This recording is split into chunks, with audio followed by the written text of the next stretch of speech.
Selamat malam para pelaku pengrajin usaha ecopreneurship. Hari ini saya ingin menjelaskan bagaimana caranya kita membuat hasil kerajinan atau hasil buah karya souvenir dari bahan kaca bekas. Bahannya ini kenapa saya gunakan dari kaca bekas? Karena kaca bekas itu kan berupa bahan yang tidak bisa terurai. Mungkin bisa terurai tapi prosesnya agak lama, butuh ribuan tahun, tapi bisa didaur ulang, dan daur ulang pun juga bentuknya tidak akan berubah. Jadi di sini saya menggunakan kaca dari bahan bekas untuk membuat kayak semacam tugas yang kemarin saya kumpulkan itu dari untuk candi, untuk akuarium, atau untuk hasil-hasil kayak lainnya. Bahannya cukup mudah, ambil kaca aja, kaca yang bahan bekas mungkin melimpah di mana-mana bisa kita temukan. Nanti kita siapkan alat-alatnya, dan itu proses juga tidak cukup sulit ya, tapi memang butuh ketelitian, butuh ukuran yang presisi, butuh keamanan, dan juga butuh keterampilan atau ide-ide kreatif yang ditimbulkan sendiri oleh pengrajin itu sendiri, teman-teman. Untuk alat yang saya gunakan di sini tentu aja saya ambil kaca bekas.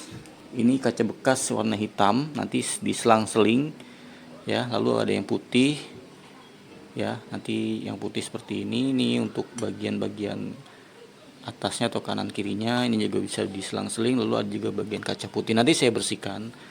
Untuk udah pasti itu kaca yang saya siapkan ya. Lalu yang kedua tisu ya untuk membersihkan ini, nanti kalau sudah selesai kita bersihkan. Kalau sekarang nggak usah dibersihkan ya, nggak apa-apa sih, bersihkan, nanti kita bersihkan semua, hasilnya sudah kita bersihkan.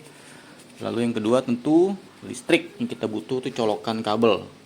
Colokan kabel ini kita gunakan untuk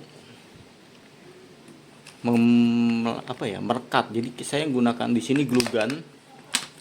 Glue gun ini wattnya cuma 10 watt doang ya. Jadi satu hasil karya yang saya ciptakan ini paling cuma bisa kepake setengah aja, dan satu harga glue gun ini hanya 2000 perak atau 2000 rupiah. Dan ini cukup tidak mengeluarkan budget yang cukup banyak ya. Kalau listrik pun juga nggak terlalu banyak. Lalu amplas yang saya gunakan di sini amplas kasar ya. Jadi kalau setelah kita potong kita amplas bagian-bagiannya ini, nanti kita amplas nih pinggir-pinggirannya seperti ini biar tidak melukai diri kita sendiri maupun para pembeli atau pengrajin itu sendiri atau teman ada orang-orang lain. Nanti kita amplas. Nanti kalau sudah kita potong ya sekarang pun juga nggak apa-apa ya. Lalu amplas. Lalu yang kedua udah pasti spidol untuk memberikan tanda. Kalau bisa sih spidol yang jangan permanen ya, biar bisa kita hapus. Kalau permanen ntar repot lagi. Yang ketiga sudah pasti alat ukur atau penggaris. Kalau memang nggak ada, pakai penggaris waterpass juga nggak apa-apa. Tapi saya pakai ini sih, lebih simpel aja. Kenapa waterpass? Karena kayaknya terlalu ribet aja sih.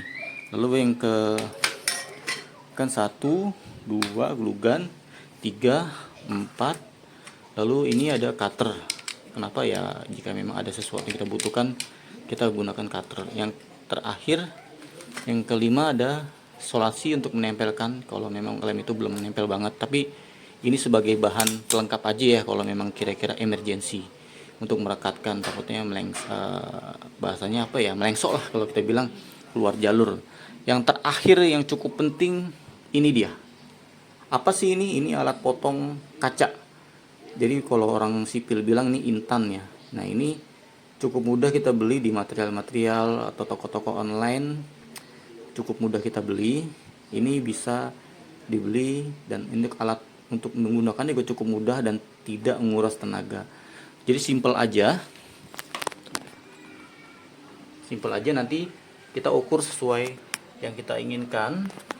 Jadi misalkan contoh nih, misalkan kita butuh 5 cm ya. Misalkan kita butuh seperti ini, tinggal kita ukur aja. Nanti kita ukur seperti itu, katakanlah 10 cm.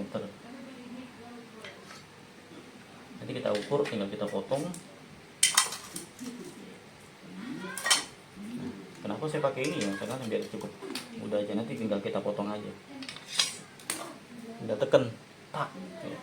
Nanti nggak perlu berkali-kali, dia cukup sekali aja. Tak, itu udah cukup ampuh nih. Dan ini sangat tidak menguras tenaga dan tidak memerlukan alat listrik. Ini kita potong, nanti setelah itu baru kita amplas, teman-teman. Ini juga sama, nanti sesuai dengan ukuran kita potong, nanti kita susun sesuai dengan hasil karya yang kita inginkan. Bisa juga yang lain-lain. Ya itu aja sih yang bisa saya sampaikan untuk proses pembuatan ecopreneurship dari bahan kaca bekas. Hasilnya sih kemarin sudah saya kumpulkan di tugas, dan itu juga ada akuarium lagi saya buat, udah selesai pesanan orang. Nanti untuk proses selanjutnya saya akan buatkan lagi, karena ini buat tugas ya. Saya akan buatkan video yang lebih detail untuk cara pembuatan candi atau miniatur rumah untuk hasil-hasil karya yang lain. Itu aja, jika memang ada kekurangan mohon maaf. Terima kasih. Selamat malam. Assalamualaikum warahmatullahi wabarakatuh. Dan itu tugas untuk ecopreneurship, souvenir atau miniatur candi atau rumah dari bahan bekas berupa kaca. Selamat malam.